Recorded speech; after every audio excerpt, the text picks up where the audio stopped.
Yes, guys, welcome to another video, a video that we haven't actually recorded in so long. Apologies for that, but here we are. The season's about to start.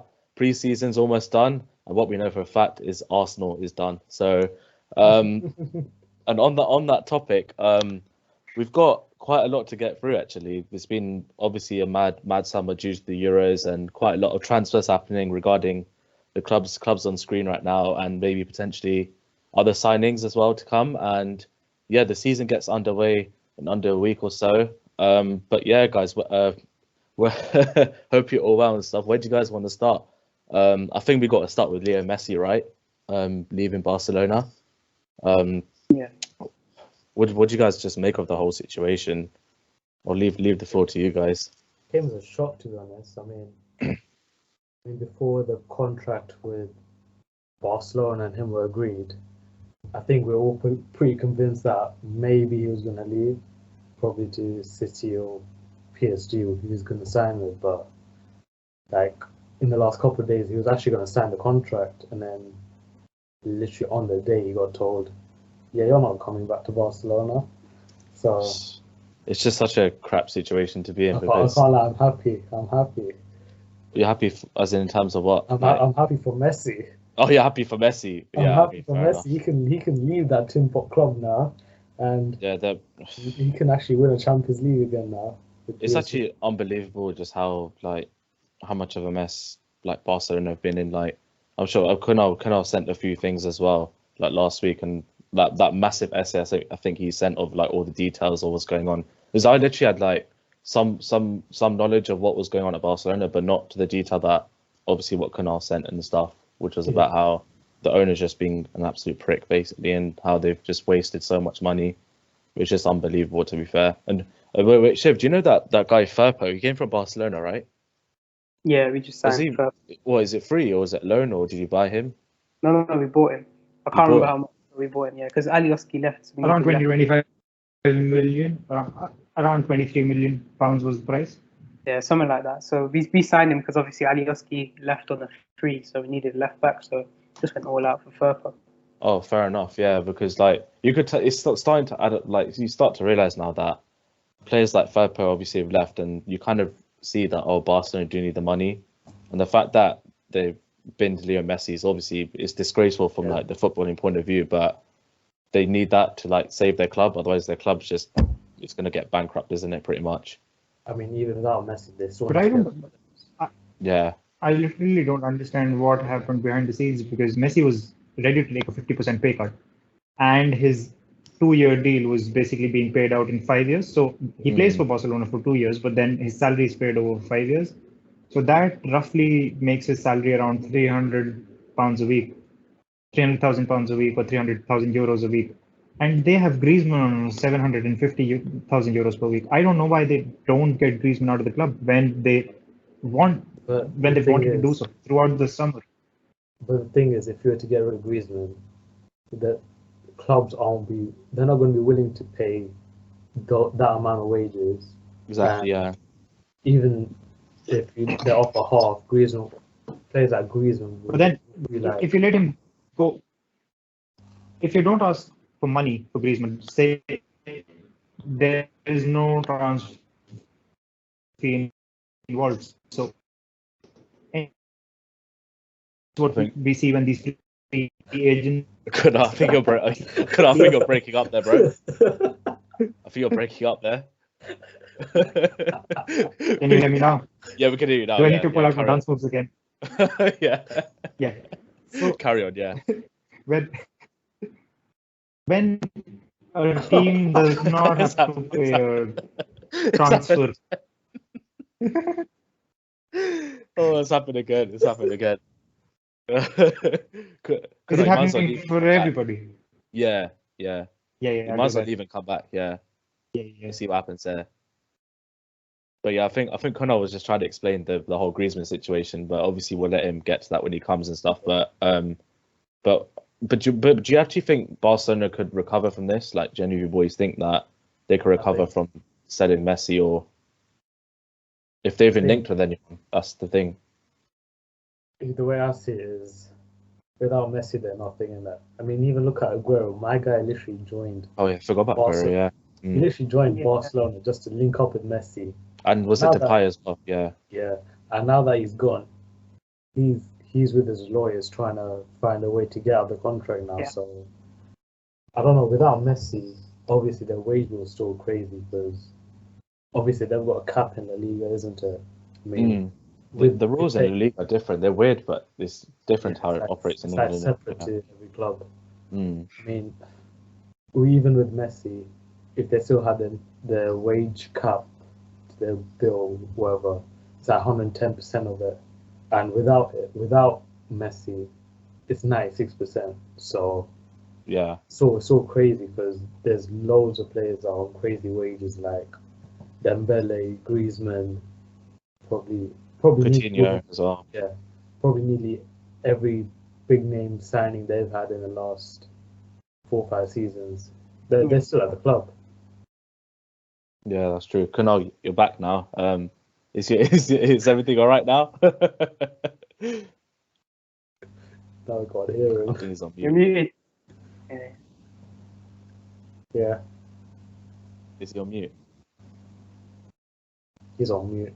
Yeah, I think you're still on mute. Can you bro. hear me Oh, no. now? Yeah. There you go. All right, All right. carry on. Your point about Griezmann. Go on.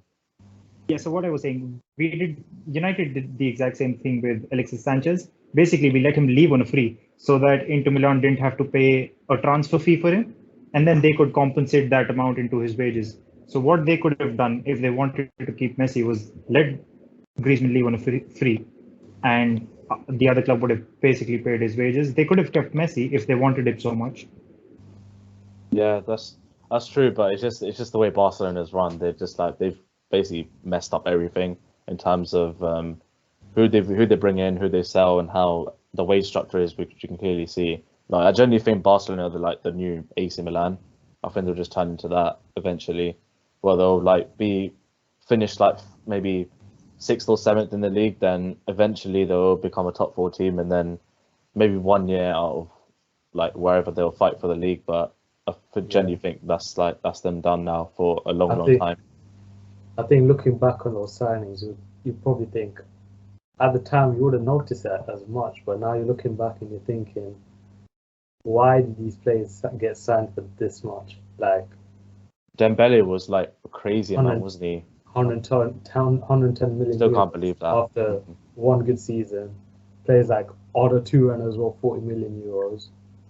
I mean, this stupid amount of money for these players. Like, who's doing these deals, man?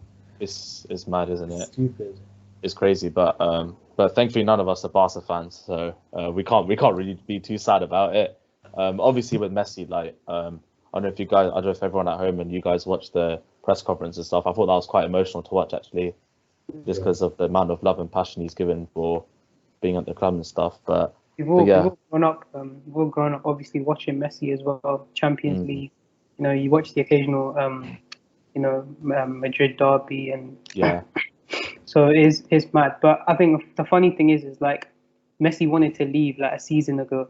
Yeah, exactly. They didn't let him leave. He wanted to stay this season, and now he's going. And what makes it funnier is forget the wage structure. Just that team anyway. It's basically that team without Messi is like a wheel without cars. That's the way I see it. It's pretty pointless. He basically held up the team. I mean, a car without wheels. So, but you get what I mean, yeah. And basically, he held that team. He held that team together, and I think without him, it's pointless. And what can you do now if Aguero now wants to leave as well? What are they gonna do? And then obviously, if he finds a loophole, gets out of it, it's gonna be a long couple of seasons for Barcelona as a club. And yeah, I think they will they're not gonna be top 3, top 4 because you've got other sides that are competing for that. And they're signing as well, so it's gonna be mental for them. But I think what the funniest thing that I found that I was laughing over was to see Messi play in the French league, which we all take the mick out of, and then playing with Neymar, yeah, fair enough. And people are saying about Mbappe, but Mbappe wants to leave as well and go to Madrid. So it's laughable that Messi. I think that'll happen. Not gonna lie, I think Mbappe. Messi will playing. Yeah, Messi will be playing with Neymar against teams like Brest and like what's the other, like random clubs basically. So it'll be laughable. I don't think anyone will watch it. If they watch it for Messi, that's it. Yeah, and it looks like he's on the verge of signing with PSG now. I think mostly everything's been agreed. It's just a matter of when now, pretty much. But yeah, PSG, man, they've had such a good window, like arguably the greatest ever window, if obviously this gets over the line and stuff. Because Ramos, Messi, Ramos and Messi. Just imagine that. Wages, yeah. Donnarumma. Wijnaldum as well. Sam Wijnaldum. No, but you gotta understand, Ramos, Real Madrid, and obviously Messi, Barcelona. Yeah. That's Barcelona fans. That's gonna kill them. Yeah, it's gonna be mad seeing on the same team. But I tell you what, if PSG don't win the Champions League this year, or we'll get onto the other oil club in a sec, but if either of them don't win it this year, or like it'd just be unbelievable, to be honest. It'd be like both managers are frauds. But now that we're on to the topic of Manchester City, enough about Messi, PSG, Barcelona. It's done. This happened. What do you guys make of Jack Grealish going to Man City? I know Nandu, you're very, very angry about Mr. Jack going to Manchester City. Am I angry?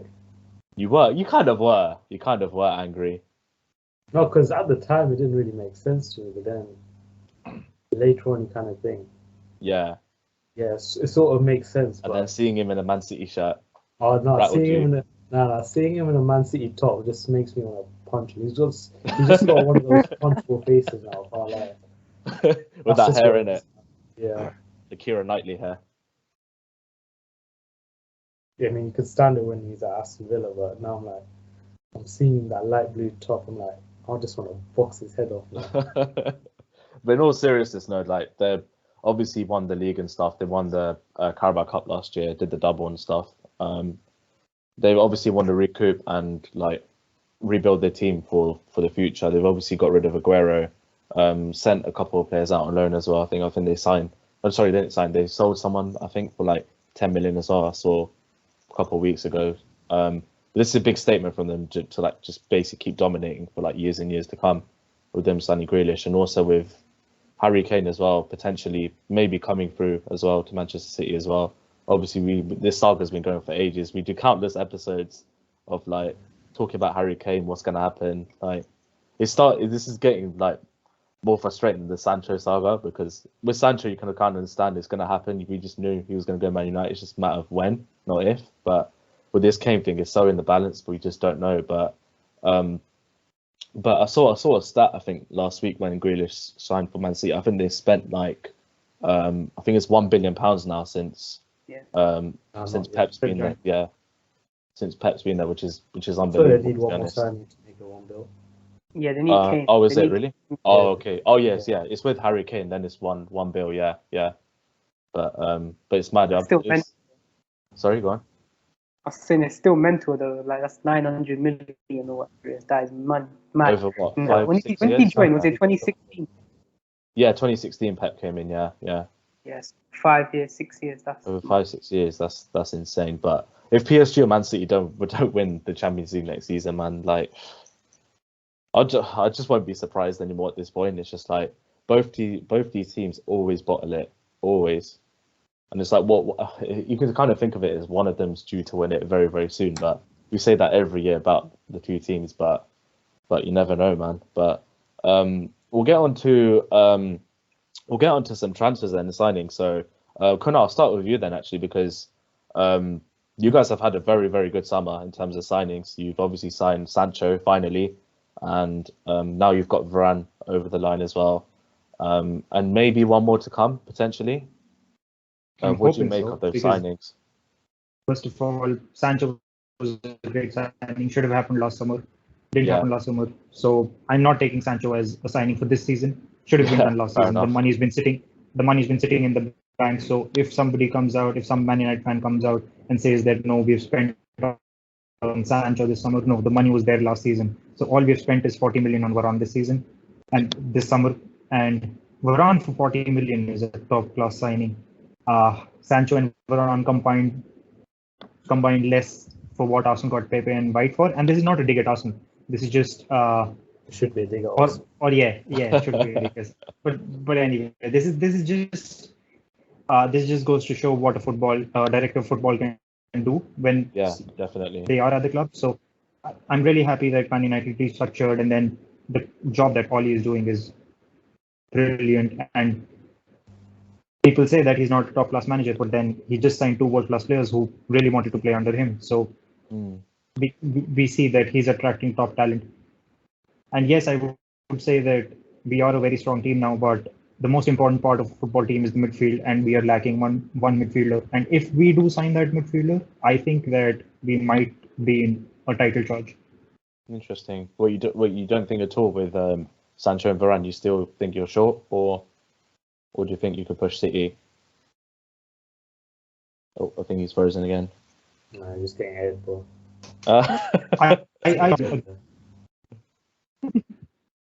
Am I frozen? No, you're fine now. You're fine now. Yeah. So these 2 signings are great, and they'll make us play better football. With Varane, I can see that Ole playing with 1 CDM, but again, I would say that like last season, what will happen is we'll perform well until December or January, and we'll be an injury or 2 away from our whole season derailing, basically. So that's what City have done. They have 2 world-class players in every position. That's what I've said time and again. And that is why they keep dominating, because they have that rotation. No other team in the Premier League does. Maybe Chelsea now does. So a top-class team in this day and age now who wants to challenge for a title basically needs not a proper, but 2 proper players in every position. So in the midfield, we are lacking. Are you guys linked with anyone then in central midfield, or is that it now for Manchester United this summer? We are linked with 3 players. One is Kamavinga, which is the most likely in my opinion. Okay. Not saying that it's going to happen, but is the most likely. Then it's Saul and Ruben Neves. So these 3 players, but Ruben Neves and Saul are more based on goings. Now that Jesse Lingard has COVID, I don't think he's going to leave the club, because nobody's going to buy him right at the end of the window. Then Paul Pogba was about to leave, but now that PSG have signed Messi, I don't think they have the money to buy Pogba. So mate, I don't understate PSG, man. Like you honestly never know. But I read an article like a couple hours ago that in order to sign Messi, they'll have to struggle with the FFP rules. So they'll have to bend a little bit over in order to get Messi through the line. They will do it definitely, but then they won't have any other signings this summer at least. So Pogba has nowhere else to go, and I don't think that there is a midfielder out there that we can exchange Pogba with. So Pogba makes this team better anyway, but we need a CDM, and I don't think we'll be able to grab a CDM before the end of the window.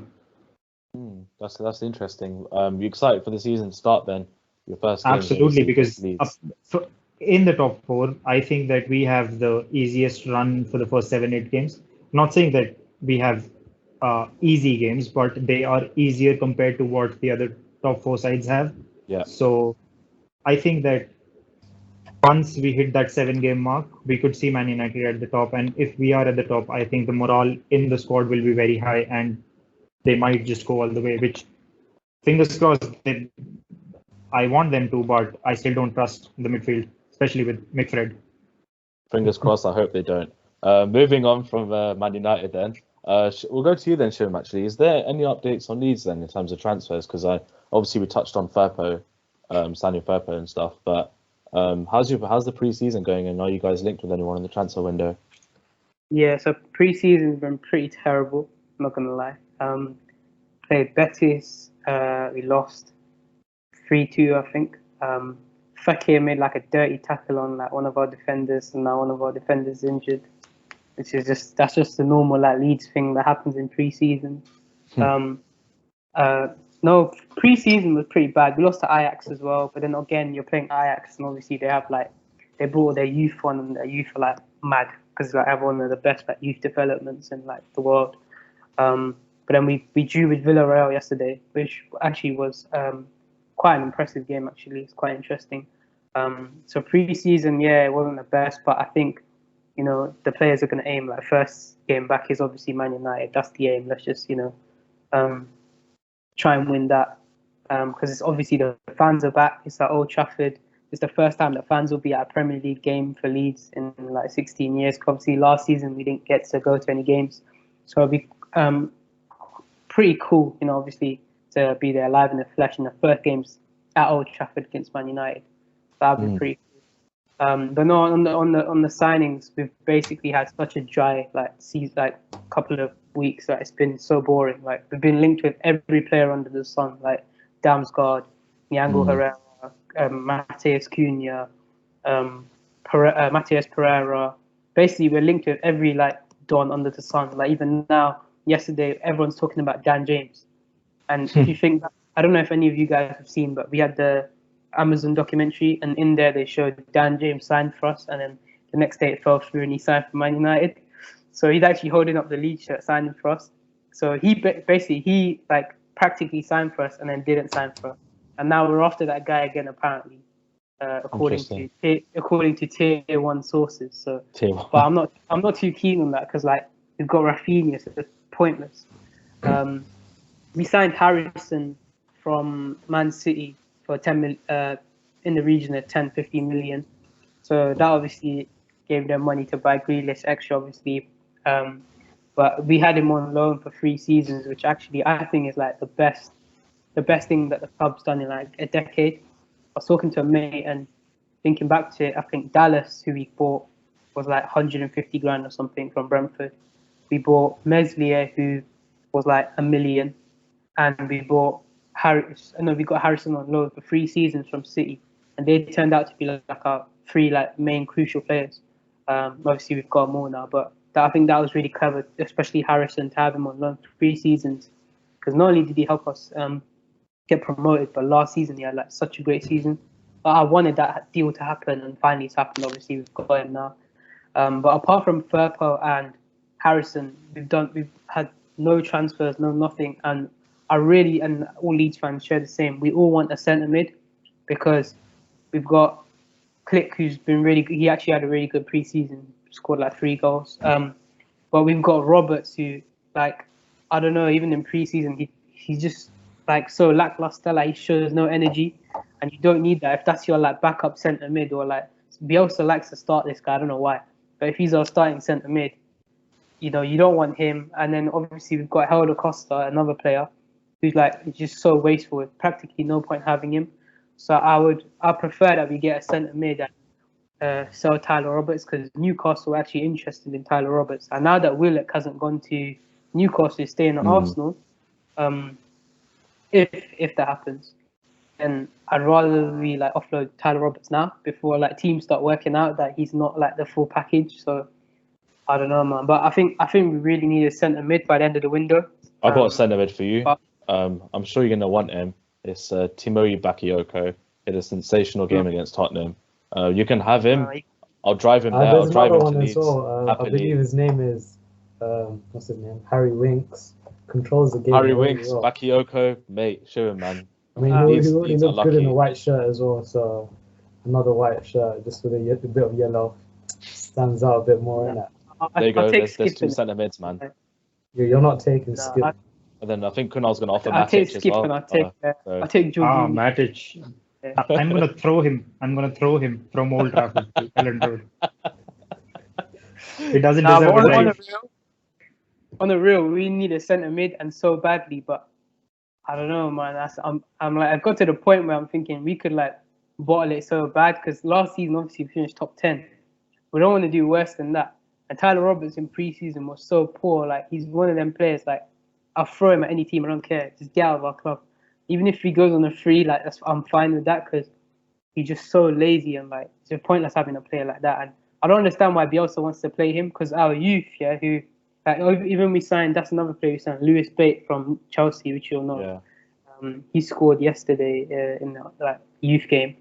But even him, all these youth players, we've built up a youth department, but I can guarantee Bielsa won't play them. He'll still play Tyler Roberts over any of these youth. We've got Ajax youth players who we bought a lot of. I can guarantee you Bielsa would rather play Tyler Roberts and Klick, and he'll bench Rodrigo, and he'll won't even play like any of the youth. So it's quite frustrating. But I don't know. I still think though, because how we were last season and how the team connected, and the fact that we still got like most of the squad together, I think we can do like top 10.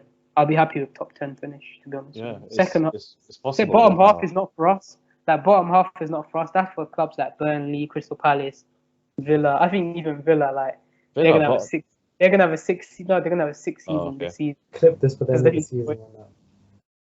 They're gonna have a six season. I'm just gonna predict it here now before any other videos. I think Villa are gonna be like top 6, top 7, 100%. You think? Wow, that's bold. That's bold. Yeah, to be fair, they've had a great window, but whether the team gels together, I don't know. We just have to see. And maybe Dean Smith. I think he's a good manager, but maybe for that next step to break into that top 6, maybe. I don't know. It's a bit iffy, but yeah. Cheers for that anyway, Shiv. And Nandu, go on to you then next. You've obviously had an up and down summer in terms of Tottenham. This whole Harry Kane thing is just never ending. Still hasn't ended. But then on the positive side for you guys finally got a manager, by the way. Finally, yeah. Nuno. And you signed a few players as well, haven't you? The one that I remember most is Christian Romero. But yeah, take it away, man. Yeah. So far, we brought in 3 players. The most important player we brought in is obviously Christian Romero, because Alderweireld has left. Less than the fee we were talking about. When he originally left, I thought he left for like 11 mil, but turns out to be £4 million. But either way, I'll still take it, because like from last season, I've been saying players need to leave. He's one of those players I wanted to see head out the window. Lamella's gone. Finally, he's gone as well. Replaced him with Bryan Gil as well. I mean, from what I've heard, he's a top Spanish player coming through as well. He played in the Olympics, didn't he? Yeah, he played in the Olympics as well. So, why am I spotlighted for?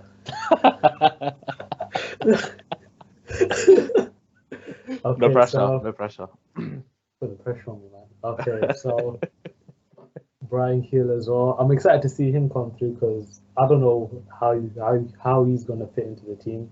I think he's potentially going to play on the left, like as cover for Son, because obviously we've got the Conference League, which is obviously the best league in the. Oh, I forgot about that. Do you guys know who you're playing, by the way?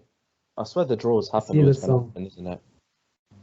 I think it's either some Irish team or a team from another country. I don't know. You know what? That's why he's going away. That's why he's going away. Remember, you said he's going away. That's why he's really going, isn't it? Yeah, I'm going to watch the game, innit? You know what I want to see? Like across the ground, you can get down right at the ground. Exactly. I want to see that team. You know, the train runs through the pitch. That's all I want to see. That's the only reason I watched the Conference League, just to see that train run through the pitch. I don't know if that's real. I swear it's isn't it? No, it's not. It's real. It's actually real. Yeah. Fair enough. Yeah. What was I saying? Yeah, Bryan Gil. I think he's gonna struggle for maybe half a season, maybe physicality. Because he looks a bit lean right now. So I think maybe if he bulks up, not bulk up, but like maybe adapt himself a little bit more for the league. And then Pierluigi Golini as well. I think maybe this could be Lloris's last season. I think he's entering his last year in his contract as well. So I think slowly Golini will be our first choice keeper for next season. Obviously, he's going to be playing the cup matches and whatever. Was he the one who started against Chelsea on Wednesday? Was that him? He started against Chelsea. He had a good game as well. Yeah, no, you did all right, actually. You did all right. Yeah. Yeah, and who else did he sign? That's it, I think. But there's one more. Yeah, Romero. Yeah. Obviously, because Alderweireld leaving, we clearly need another centre back. On top of Romero, we need another centre back, because I'm not having Romero and Dyer starting together, because bro, that's not happening today, bro. Because after today's preseason game as well against Arsenal, it's not happening, man. I can't see that. Can't see that happening, because either way, we're still linked with another centre back, one more right back, and a striker. That's yeah. either to partner up with Kane or Replacement. He's on his own. I mean, I told you a lot about the Martinez thing as well, isn't it? Yeah. What's the update on that? Is it happening, not happening, or? I mean, before the whole Lukaku thing happened, there was a fee agreed for 60 million euros, I think. Yeah. Obviously, because the Lukaku deal was nearly done, pretty much done at least, isn't it? So, what people are saying is that Martinez is untouchable, but realistically, a month or two ago, Inter said the same thing about Lukaku. So, I think it'll be interesting to see where it goes, because obviously Inter are in big financial trouble at the moment, because they really can't spend at the moment, innit? So, I don't think any player is untouchable at the club right now, and teams will go straight for Inter Milan, trying to sign players like Martinez, Barella, the centre backs as well. So it'll be interesting. Yeah. I don't want to break your dreams, but I don't think Martinez is leaving. I don't think he'll leave after the Lukaku thing, but it'll be interesting, innit, to see if it actually happens. Because no, I just think that Tottenham need to apply their energies elsewhere, because you do need a striker. Yeah. But that's only if Kane's going as well, though, isn't it? I mean, who else will be signed though? There's how do you say his name? Vlahovic, Yeah. I think it's either between him or Martinez for us if we're gonna sign a striker this window. But do you guys think you missed out on missed the trick by not signing Danny Ings potentially, or not really? No, as like maybe a Kane replacement or someone to partner Kane, or it's because of his wages. That's the main reason why we didn't go for him. Interesting. And if Tottenham want to stay where they are, they sign Danny Ings. But if they want to move up, Danny Ings is not a player. Exactly. If you want to partner up with Kane, you need someone else in there, not Ings. Not Ings, yeah. You need someone with a bit more pace, who's more direct and will take the ball down the wing as well. And the lines as well, yeah. What about this is interesting. What about Ollie Watkins then? Because now that Danny Ings has sort of come to Villa now, we don't know. Nobody knows what's going to happen to Watkins. Do you think? Okay, picture this scenario: Harry Kane leaves, and say Aubameyang, by the time he leaves Arsenal and stuff, do you think Watkins will be looking at either Spurs or Arsenal for his next destination? Because I don't think he'll stay at Villa. Not gonna lie, with Ings coming in. I think last season he was linked with those two teams as well, wasn't he? Yeah. Yeah, right. I think he's an Arsenal fan as well. But say Arsenal do get another striker potentially, and then you guys are on the hunt for a striker. Do you think Ollie Watkins will be the perfect replacement for Harry Kane for you guys? You're not sure? I'm not really sure on that, because it's just something I thought of, because he's the one striker where you kind of like, you don't know what's going to happen with him with Danny Ings signing. So it's like whether it depends if Dean Smith partners them up together or if they rotate. And I'm sure Watkins will want to play every single game pretty much. So yeah, it just depends really. I don't think Watkins will leave for like the next 2-3 seasons at least. Do you think? I can't see happening. I think they might even favour two at the top, like Watkins and Ings. You never know. Yeah, possibly. And also, with our new director of football, I think we're looking at players more carefully as well. I think more players that are more suited to the team. I like the last couple of seasons where we just go for players that are available, just randomly take them as well. And I think this time around, we're looking at players that we actually need, because a goalkeeper is a position that we definitely need if Lloris is leaving next season. We needed a creative midfielder. Brian Kill is one of those players. Centre back, we've got Christian Romero, and right now we're linked with players that we essentially need. So another centre back, a right back, and a striker. So I think regardless of what we want, I think we'll still take our time with it and go with players that we actually need in the end. So I don't think Watkins is one of those players that we'll be looking at right now. Fair enough. And are you excited for the season? The start. I'm so excited. I can't lie. My God, you're excited, mate. I'm actually 3 months ago, and you're like, no, I can't. No, I don't want the season to start. No. My You know God, why? what's happened to you, man, over summer? You know why? Because Nuno coming in was pretty underwhelming, I can't lie. Oh, I mean, you're going from Antonio Conte to A bringing whole back 11 of managers. That's just hilarious, man. Exactly. You're going to from Conte to Pochettino, and then a whole bunch of managers in between. Gattuso, don't forget Gattuso as well. Fulham guy, what's his name? Parker. Parker, him as well. And the And then Ajax coach. Oh Ten yeah, Hag Ten as well. Hag. Ten Yeah, Hag. I forgot about that as well.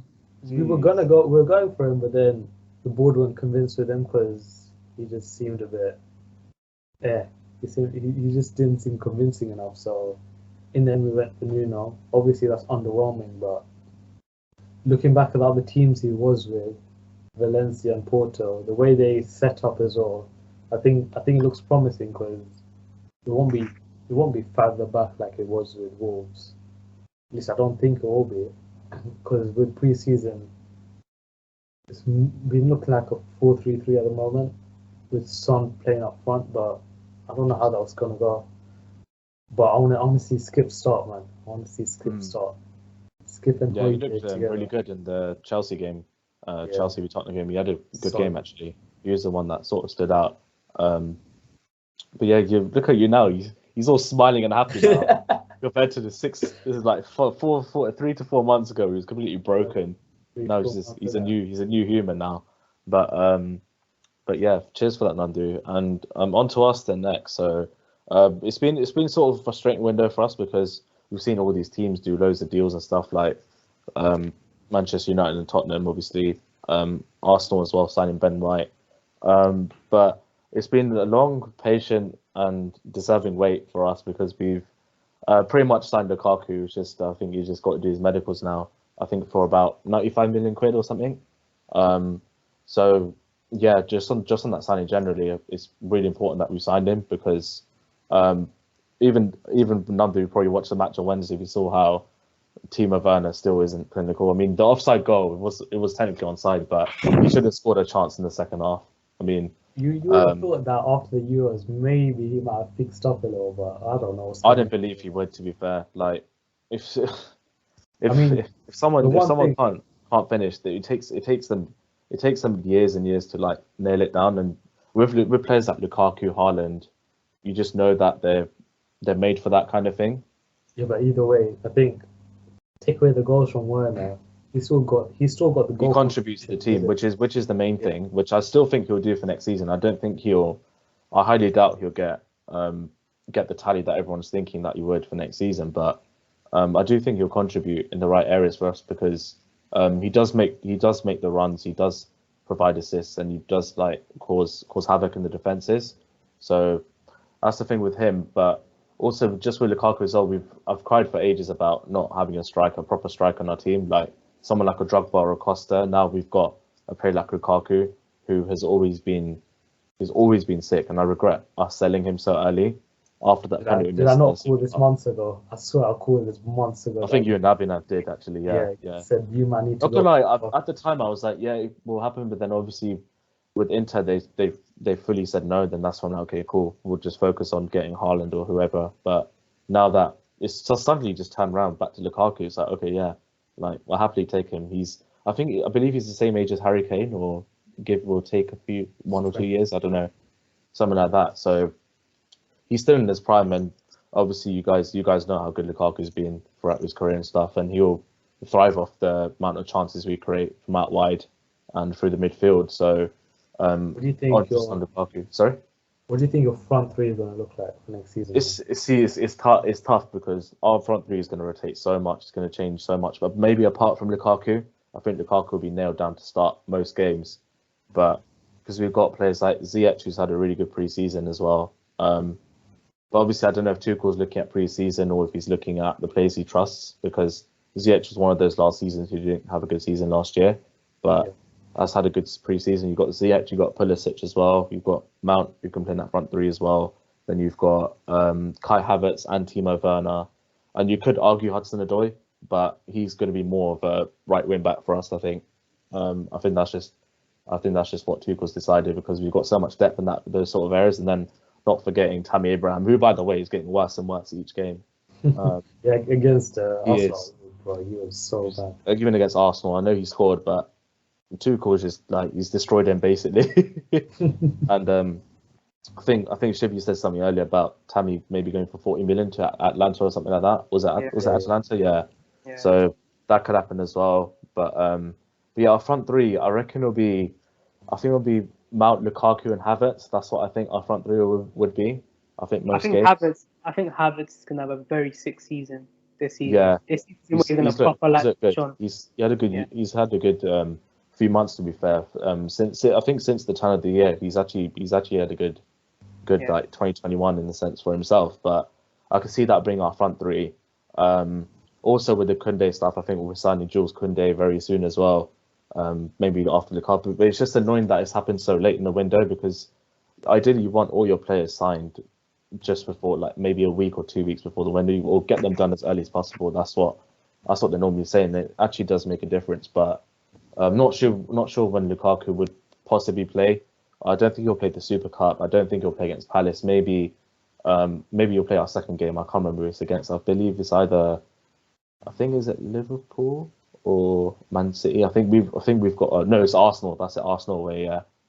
I think he could make his debut against Arsenal, and same with Koundé. Depends when that all gets done. But it's been a long summer for Chelsea, but it's been worth the wait, to be honest, if we're getting Lukaku and Koundé, because those are sort of two positions where we need sort of depth. Because with the Koundé one, it's kind of strange, because even though we've got all these centre backs at our club right now, I have to remember that Thiago Silva's turning 37, and Azpilicueta's getting old as well. Even though he's performing at the highest level, he's still performing really well. He's probably gonna. I think Tuchel's gonna try and phase him out the team a little bit more now, just because of his age. So that's potentially two centre backs gone. So, and for the future, so Koundé coming in actually does make sense in hindsight. Even though a lot of people moan about his height, but I'm kind of worried about that. But I do think that you shouldn't be worried about it. When we were looking at him, I studied him a lot, and he's a sick defender. Yeah. You shouldn't worry about his height. He can play right back. He can play. And plus, you play a back five, so you have two tall centre backs in there with him. So. Yeah, exactly. Yeah, that's the only thing that I was worried about, is maybe potentially balls over the top, which Azpilicueta does struggle with. Like, that's one of his weak points, is purely just because of his height, really. But he'd be a perfect replacement for him. He can play right back as well, Koundé. So yeah, it's looking promising, and I actually do think that we'll push City for the title this season if we get those two over the line, Lukaku and Koundé.